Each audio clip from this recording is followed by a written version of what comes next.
Alors, je vais vous parler du Front National, plus précisément du Front National depuis que Marine Le Pen a pris sa tête, c'est-à-dire au début de l'année 2011.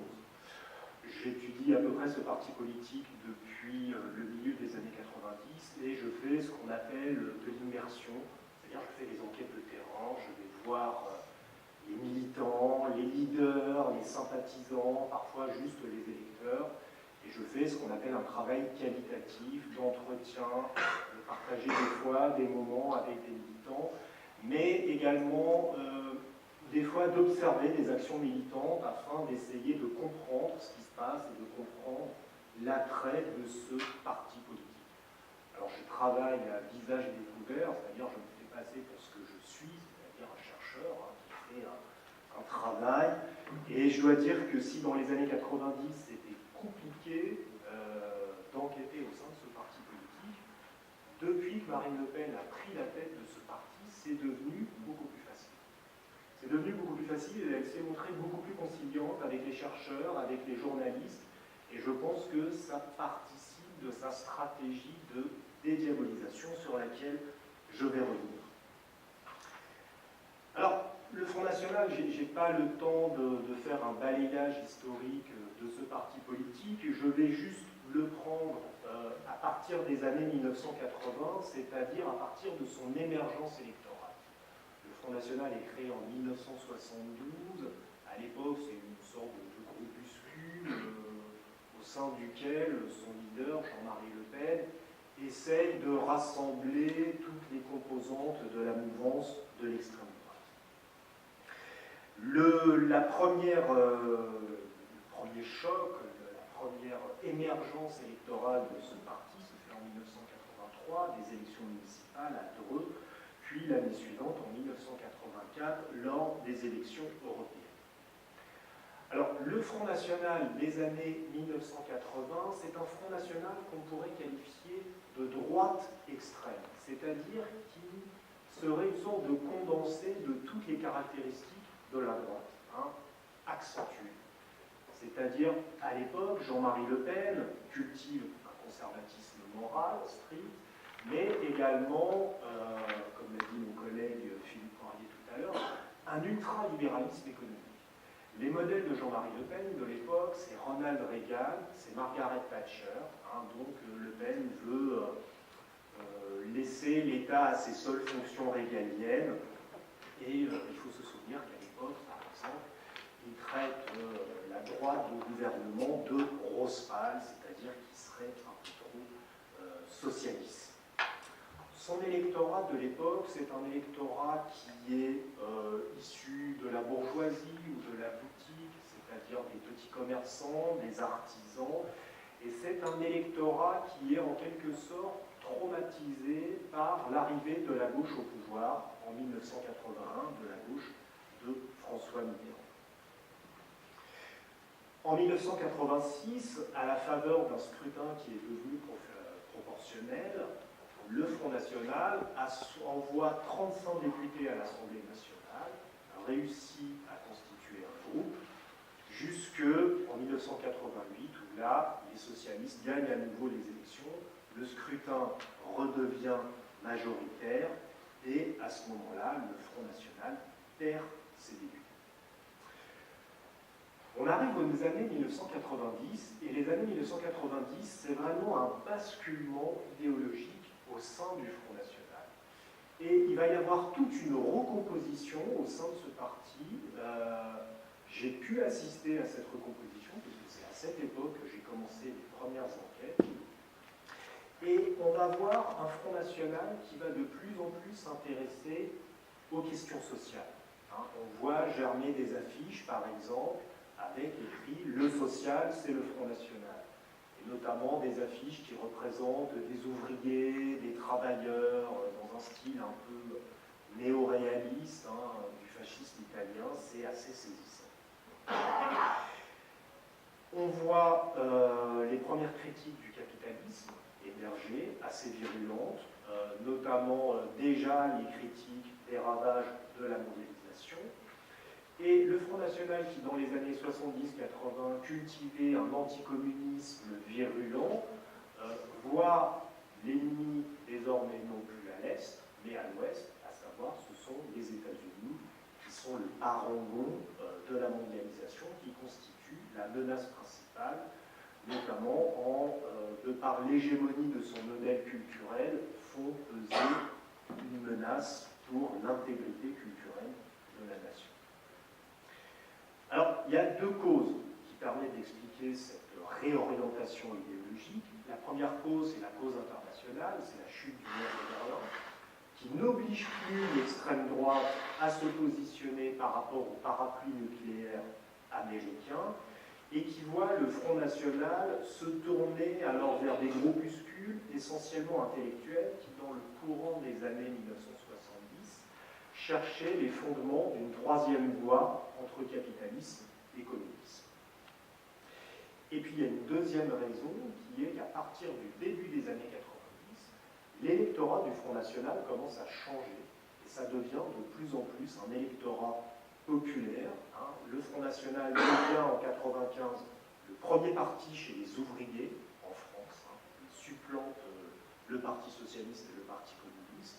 Il devient le deuxième parti représentant chez les employés et également le premier parti représentant les chômeurs. Donc on est là dans un Front National qui prétend représenter les catégories populaires. Et alors que dans les années 80, on avait un Front National qui prétendait représenter le peuple, c'est-à-dire le peuple comme une entité qui transcendait tous les clivages, le Front National commence à avoir un discours où il intègre la notion de classe sociale. Ça, c'est quelque chose d'absolument nouveau. Et ce tournant social, à l'époque, est incarné par le mouvement de jeunesse du Front National, le Front National de la jeunesse, qui à l'époque est dirigé par Samuel Maréchal, qui était le gendre de Jean-Marie Le Pen, et qui est, pour la petite histoire, le père de Marion Maréchal Le Pen, la nièce de Marine Le Pen, qui vient d'être élue députée à l'Assemblée nationale lors des dernières élections législatives. On a un autre mouvement idéologique dans les années 90, qui est incarné par un autre leader du Front National qui s'appelle Bruno Maigret.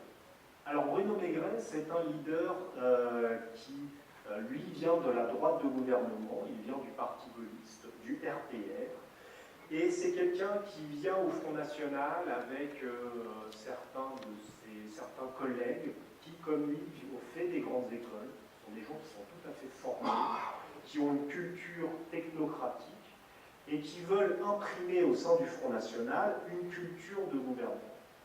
L'objectif de Bruno Maigret, c'est de faire tomber le cordon sanitaire qui s'est constitué autour du Front National, qui empêche toute alliance entre la droite de gouvernement et le Front National, de façon à permettre ces alliances, et ce qui est pour Maigret un moyen finalement d'arriver au pouvoir, et qu'on prend un petit peu le Front National comme un tremplin vers le pouvoir. Et donc on assiste à l'époque à un conflit assez virulent au sein du Front National entre la stratégie de Samuel Maréchal, qui lui se positionne sur un discours social, ou plutôt sur un discours ni droite ni gauche, et la stratégie de Bruno Maigret, qui lui s'inscrit, on va dire, dans une optique un peu républicaine. Il prend en quelque sorte la défense de certaines valeurs comme la laïcité. Jean-Marie Le Pen, fidèle à ses habitudes, donne des gages aux uns et aux autres et afin de pouvoir mieux régner. On sait ce qu'il est advenu du conflit qui a eu lieu finalement entre Jean-Marie Le Pen et Bruno Maigret. Ça a fini par la scission du Front National et finalement c'est Jean-Marie Le Pen qui a réussi à asseoir à nouveau son autorité au sein du Front National. Alors j'ai fait ce petit rappel historique pour vous montrer que ce qui est intéressant, c'est que Marine Le Pen, en fait, est vraiment l'héritière de ces années 1990, en ce sens qu'elle a emprunté aussi bien au Front National de la Jeunesse et à son discours social dans les années 90, qu'à la stratégie de Bruno Maigret, qui était une stratégie qu'on va qualifier en quelque sorte de républicaine, et de donner des gages démocratiques afin d'éviter d'effrayer les électeurs et de pouvoir arriver plus facilement au pouvoir. Alors, il y a un événement qui permet d'expliquer son revirement stratégique, c'est le 21 avril 2002, c'est-à-dire lorsque Jean-Marie Le Pen, lors de l'élection présidentielle, se qualifie pour le second tour. On a souvent l'impression que cet événement a été vécu par les membres du Front National de l'époque comme une immense victoire, ce qui a été le cas en partie. Mais par ailleurs, pour beaucoup de leaders du Front National que j'ai interviewés, notamment Marine Le Pen, des gens comme Marie-Christine Arnautu, des gens comme Steve Briouat, des gens de la garde rapprochée de Marine Le Pen, tous ont vécu cet événement comme une tragédie et comme une défaite. Puisqu'ils réalisent à ce moment-là, devant la mobilisation sans précédent qui s'est faite durant l'entre-deux tours, que jamais le Front National n'arriverait au pouvoir avec la stratégie qui était celle de Jean-Marie Le Pen. D'où la nécessité d'imprimer une réorientation idéologique, et ça Marine Le Pen le conceptualise dès 2002. Dès 2002, elle met en place un groupe de réflexion au sein du Front National qui s'appelle Génération Le Pen, et dans lequel, au sein duquel, avec quelques-uns de ses fidèles, il commence à mener une réflexion sur cette nécessaire réorientation stratégique. Et il y a tout déjà, les ingrédients, tout ce qu'elle met en place aujourd'hui est déjà conceptualisé à cette époque. Alors, la première de ce concept, c'est ce qu'on a appelé la notion de dédiabolisation.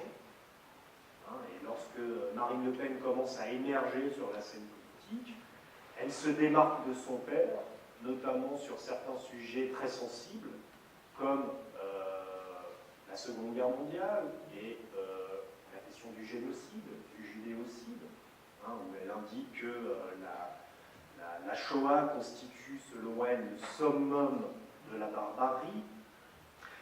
Elle se déclare républicaine, démocrate, elle met en avant les valeurs de la laïcité, mais également elle a compris que l'électorat du Front National étant de plus en plus populaire, venant de plus en plus des catégories précarisées, celles qu'on peut appeler les catégories perdantes de la mondialisation, il y a besoin de tenir un discours social qui soit susceptible de séduire ces populations.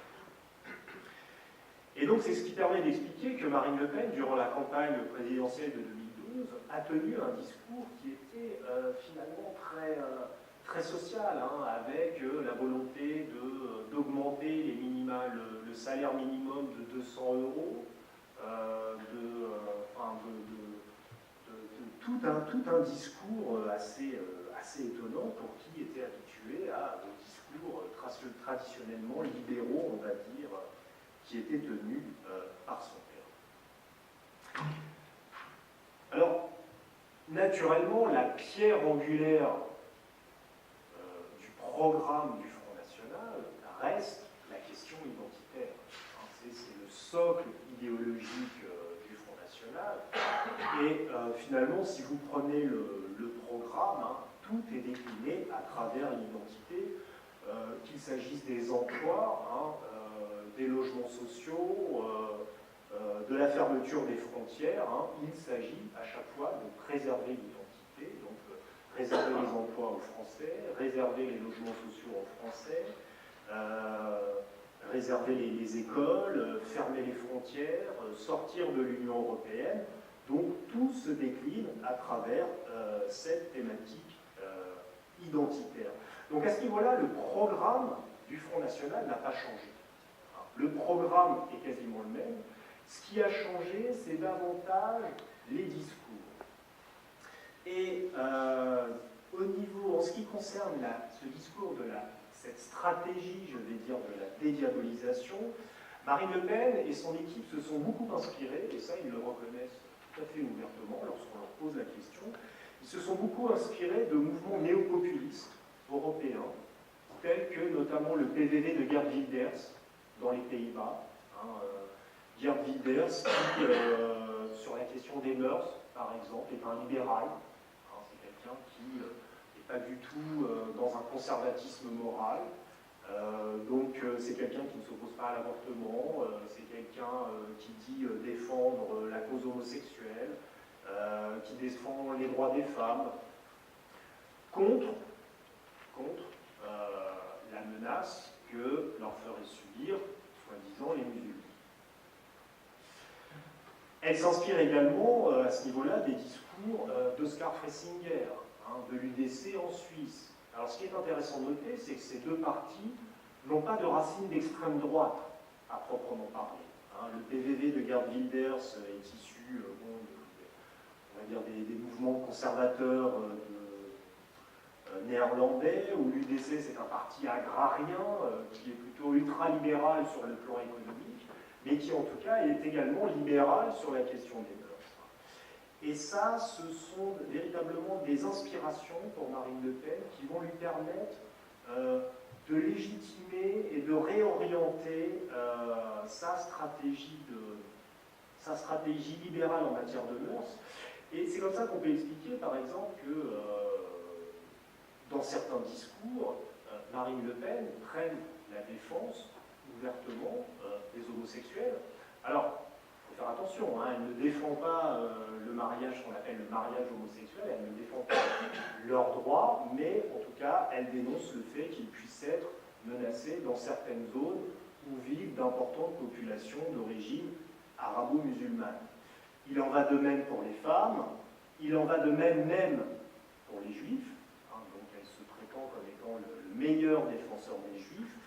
Donc, si le programme n'a pas changé, au niveau du discours, au niveau de l'idéologie du mouvement et de sa stratégie, il y a toute une réorientation qui est en train de se faire et qui essaye finalement de, comment je pourrais formuler ça, de